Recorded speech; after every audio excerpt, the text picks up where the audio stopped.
Well, he says, you know, it's written all over your face. You're afraid of going to a seance. But he says, I know you. He says, you're going to come. And then he started to tell me how brave I was when I was aboard ship, you know, different things.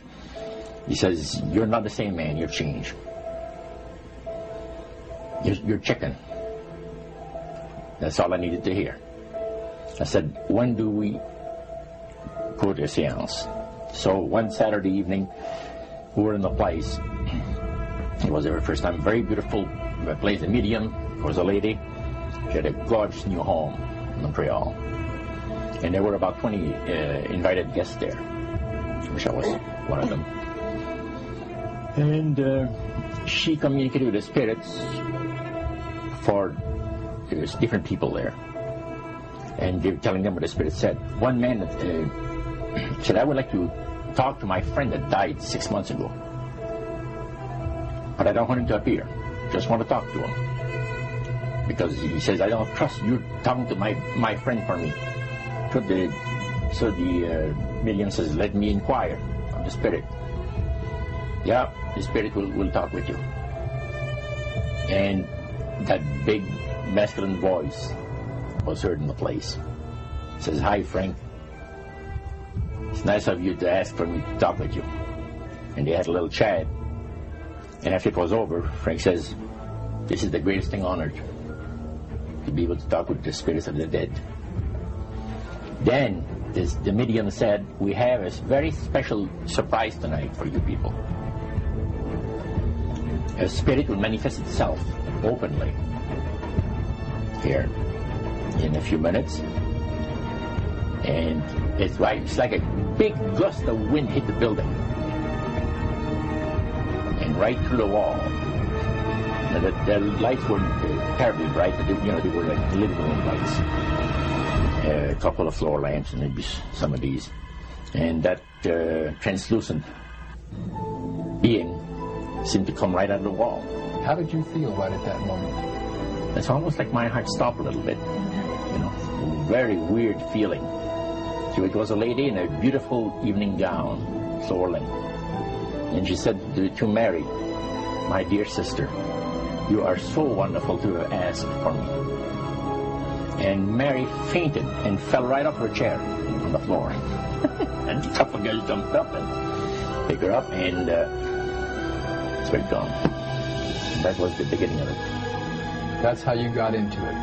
Yeah, that's the way I got into it. After a while, you see, there's something interesting about the human mind. You can adjust to an awful lot of stuff.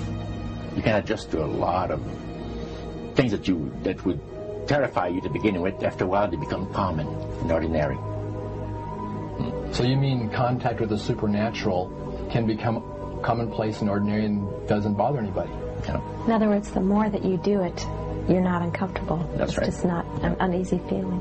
Yeah. So how did you feel about it? Then I got into a secret society that worshiped the spirits, you see. Well, how is that different from the seance, Roger? It happens that the seance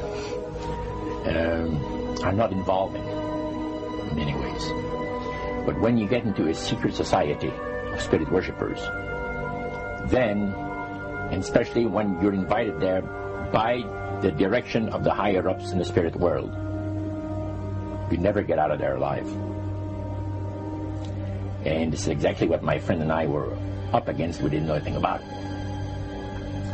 And there was a very, very popular big band leader. Jazz band. Yeah, very famous. And one night we went to one of these seances, and he was with his wife. So, Roger, you're at this restaurant. What happened? We sat there, and we had our favorite alcoholic beverages, you know. And as we talked, the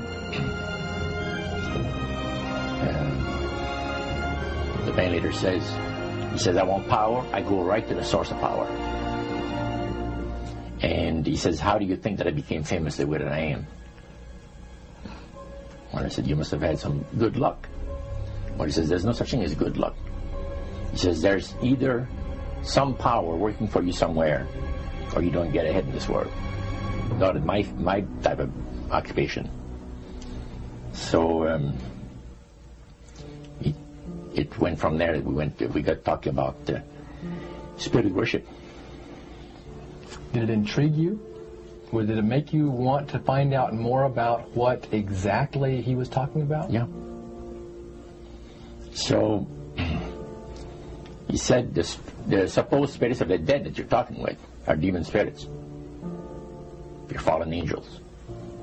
They're beautiful beings. Just set it out, just like that. Oh, yeah.